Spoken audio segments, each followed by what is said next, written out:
Baik, kita lanjut dengan pertanyaan yang lain.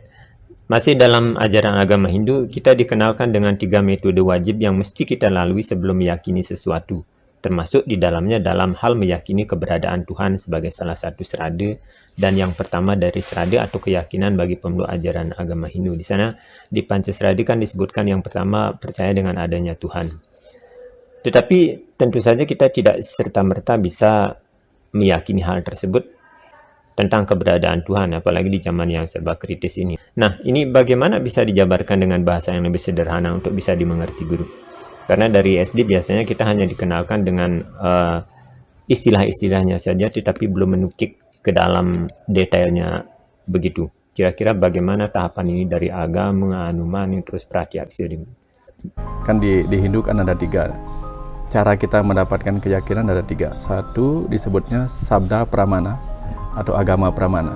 Apa kata orang suci, apa kata kitab suci, apa kata agama. Itu tidak boleh dipertanyakan pada saat itu, harus yakin. Tapi masuk ke level anumana pramana, kita harus mempertanyakan. Bukan tidak boleh, harus mempertanyakan. Karena seperti yang pernah disampaikan oleh Socrates, hidup yang tidak dipertanyakan bukanlah hidup yang layak atau bernilai untuk dijalani. Sama halnya dengan beragama. Kalau beragama tidak dipertanyakan, terutama hakikatnya, maknanya, maka kita akan mendapatkan keyakinan yang kering oleh pengetahuan. Tapi setelah kita mengetahui, meyakini sudah apa kata agama, kemudian mengetahui melalui anumana pramana, lalu kita akan membutuhkan bukti. Nah, menemukan bukti itulah disebut dengan pratyaksa, memeriksa. Ya, sama dengan dunia advokasi, dunia kriminal. Kan satu tentu kita memiliki keyakinan.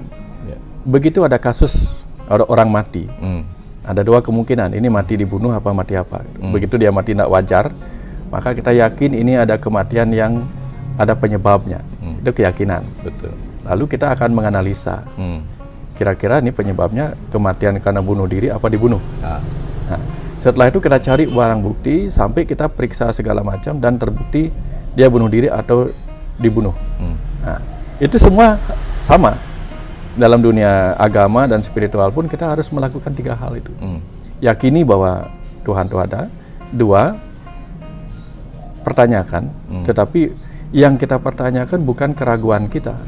Yang kita pertanyakan adalah bagian kosong dari pemahaman kita. Sehingga boleh mempertanyakan dan wajib mempertanyakan.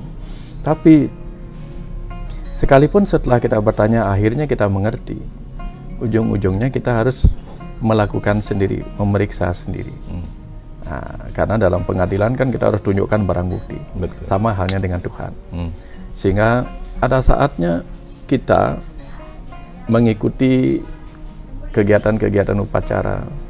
Seperti kalau kita mengikuti film-film kriminal, kita nonton, atau kita ikut orang syuting film kriminal, sampai kita yakin bahwa kriminal itu seperti ini. Nah, nanti kita yakin bahwa oh begini orang mendekati Tuhannya dalam apa yang disebut upacara. Upa artinya dekat, acara itu artinya kegiatan atau acara untuk mendekat kepada Tuhan. Awal-awal pasti kita ikut-ikut saja. Betul. Karena kita mengikuti apa kata agama, apa kata guru suci. Betul.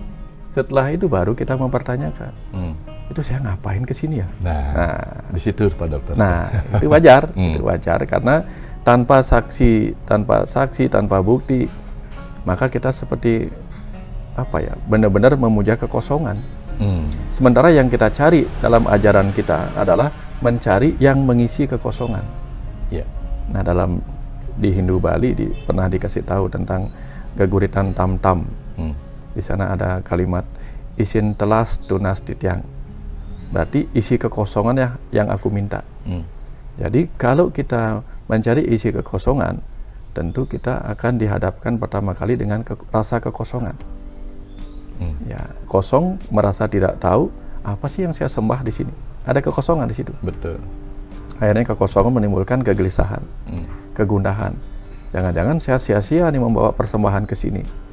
Jangan-jangan Tuhan tidak ada di sini. Pada tempat yang kita sebut pelinggih atau tempat suci atau tempat berstananya beliau. Jangan-jangan ini hanya batu. Merasa kosong itulah kemudian kita bertanya, Betul. Untuk kemudian diisi oleh pengetahuan. Nah, wajar.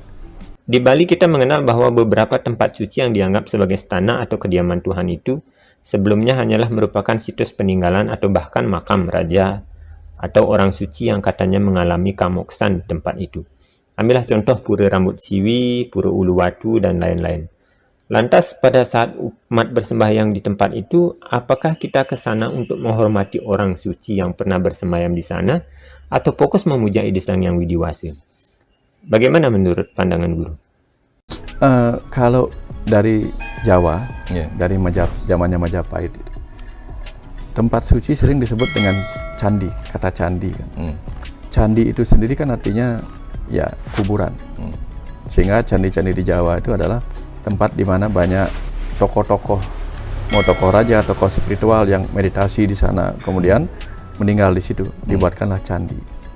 Nah, perkembangan kemudian di tempat beliau meninggal, lalu dijadikan tempat suci, termasuk di Bali misalnya, yang di Pura Uluwatu, Padang yang Nirate, kemudian di tempat-tempat lain juga sama. Gitu. Tetapi kan ketika kita merenung lebih dalam lagi, kenapa di tempat itu kita pilih? Karena di tempat itulah tokoh-tokoh yang kita teladani, walaupun kita tidak kenal gitu, diteladani oleh orang lain, dan kita ikut meneladaninya. Di tempat itulah beliau mengalami sebuah keterhubungan dengan sebuah energi, sehingga kita akan memilih tempat itu untuk ikut terkoneksi. Contohnya begini, kalau kita berada di sebuah tempat lalu kita mau mendapatkan sinyal yang bagus, maka kita akan mendekat kepada tempat yang ada, mungkin ada parabolanya atau antenanya. Yang kita cari itu kan bukan parabola atau antenanya yang bisa kita lihat, tetapi sinyal yang ditangkap oleh benda itu. Nah, artinya yang kita cari di tempat suci itu bukan melulu tentang siapa yang tokoh di sana, tetapi tokoh itu telah menjadikan tempat itu tempat dia terkoneksi dengan Tuhan gitu misalnya, dan kita hadir di sana untuk mendapatkan vibrasi yang bagus juga. Ya, kebayang maksudnya gitu. Jadi anggaplah roh leluhur itu, orang-orang suci di masa lalu, tokoh-tokoh itu adalah semacam antena, semacam receiver yang mampu menangkap sinyal-sinyal radio, sinyal apapun, sinyal Tuhan, sinyal sinar sucinya Tuhan ditangkap oleh beliau, dan beliau lebur di sana. Nah, kita ikut di sana mengambil tempat. Nah, kan kadang-kadang sama dengan beginilah. Ketika kita mau pergi ke restoran, ada seorang tokoh itu pergi ke restoran itu lalu makan, lalu dia promosikan tempat itu sebagai tempat makanan yang enak.